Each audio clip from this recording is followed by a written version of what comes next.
Hello, everyone, and good evening, and welcome to Belial's Tea House. This is Belial. Just a quick discussion video. I'm trying to get back to uploading more regularly, but life has been busy.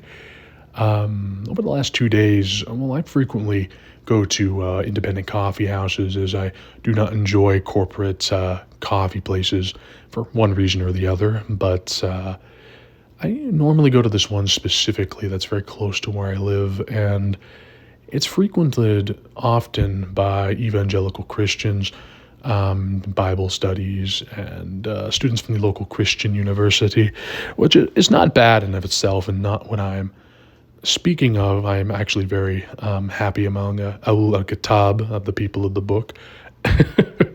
Actually quite comfortable. But I did find myself over the last 2 days being invited to discuss with certain individuals in the coffee shop, one of which I believe, though a very, to an extent, kind gentleman, very of the hadith where it says to beware those who are extreme in religious matters, for those who have been destroyed in the past, as the Prophet upon whom be peace, the bondsman of God, had stated, Muhammad. Very the kind of person I would not trust with any type of governance in our secular republic, but a very interesting person to speak with. And his arguments are always theological, of course, although I do believe he does go off of the vibes, which is very common in the discourse of evangelical Christianity. Very little theological discussion, mostly vague notions of the spirit and whatnot. One individual I spoke of today was interesting because of the dichotomy of the older generation, the baby boomer generation is who I'm speaking of, not the greatest generation who often does live up to their name. But this one individual, as I was invited to speak with, as I was enjoying my books and coffee, I was naturally brought into a conversation with these two individuals sitting next to me. One was an older woman and an older man who I don't believe were of any relation, but they had dogs. I very much like dogs, and I had, of course, very much time before the next prayer, so I am, of course, petting said dog. But as I digress, the conversation was over various topics that are very hot for today, which would be homelessness, the economy, and the like. But it did eventually get down to religion, which actually started when the male in question made the comment of immigrants from various places trashing places they go to and living in uncivilized, they've come from countries with dirt floors and the whatnot, which is, of course, is ignorant and ridiculous if you have ever met a Tajik or somebody who is of Central Asian, Middle Eastern, West Asian origin, which is who, of course, he's speaking of. And Somalis, of course. I've never met a Somali with a dirty home.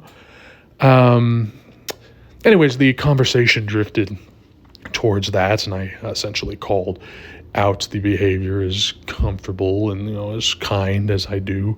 And, eventually the conversation drifted into religiosity, which it tends to do, as I do present myself as a Muslim man, and I do keep a beard and wear a kufi, which is my religious expression of my identity, and I very much enjoy my kufis.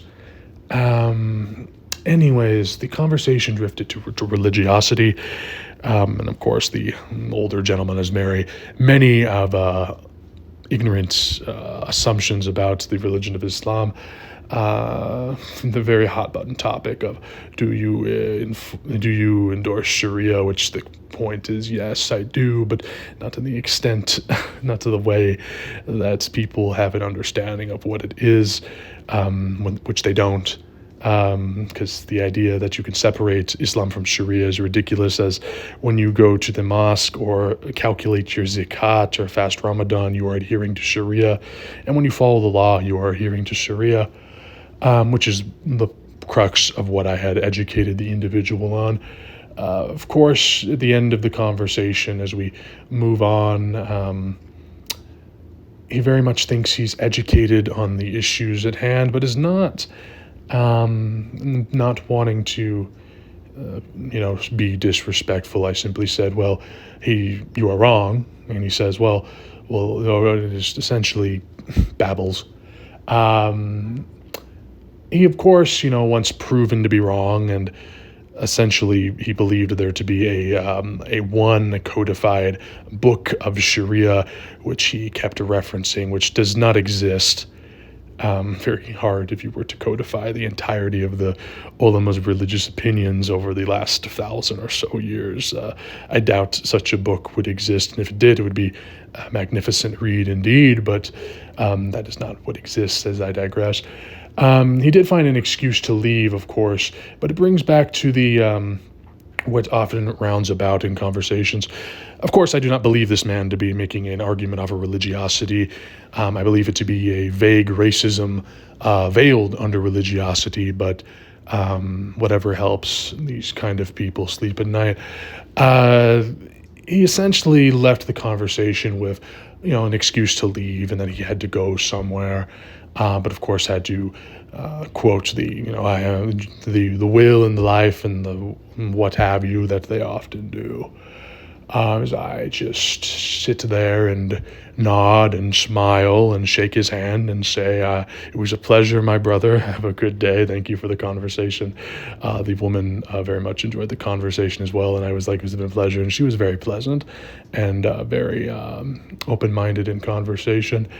But the issue at hand is that when faced with ignorance as a Muslim American, often we push back with what is ugly, which is the pushing back what is said against us. And although we are not the religion of turn the other cheek in that regard, we are the religion of politeness.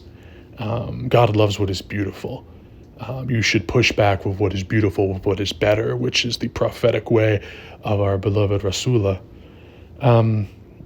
So, end of the conversation, I shook his hand and wished him a good day after he essentially had told me I will burn in hell, which is in a very polite way, or what could pass as a polite way for someone of his persuasion.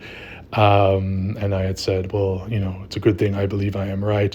To which he said, yes, belief, as if that is a dirty word of some sort. Of course, the conversation was about belief. But once somebody believes in something, you can't necessarily argue with it, which makes my study of religion, the study I love, to be a quite interesting topic in my belief. There it is again. But yes, as if his statement of me standing before my Lord and being wrong, and I am the will and the life and such, is not but a statement of belief in the same way I say that there is no God but God, and Muhammad is his messenger. But I digress. I find that the best way and the crux of what I'm trying to say here is that always push back better and always speak beautifully and calmly, which is the way of a Rasulullah and the way of a prophetic religion. But to never simply allow for those to disparage our religion and to make ignorant remarks without challenge, but rightly it is how you challenge that, and I find to have a very academic conversation is the best way. And often these sort of people will just run with their tails behind their legs when they are confronted with their ignorance. But this has been somewhat of a rant. The individual in the background is Muhammad Alexander Russell Webb, the individual and the brother who represented Islam at the first Congress of World Religions in Chicago. He was the former magistrate, I believe was the title, to the U.S. Philippines when they were under American occupation. You can read his diaries, The Yankee Muslim. Quite a dry read, but it's definitely an interesting insight to Muslims in America during the time. Anyways, thank you for joining me, and everyone have a good day. Thank you.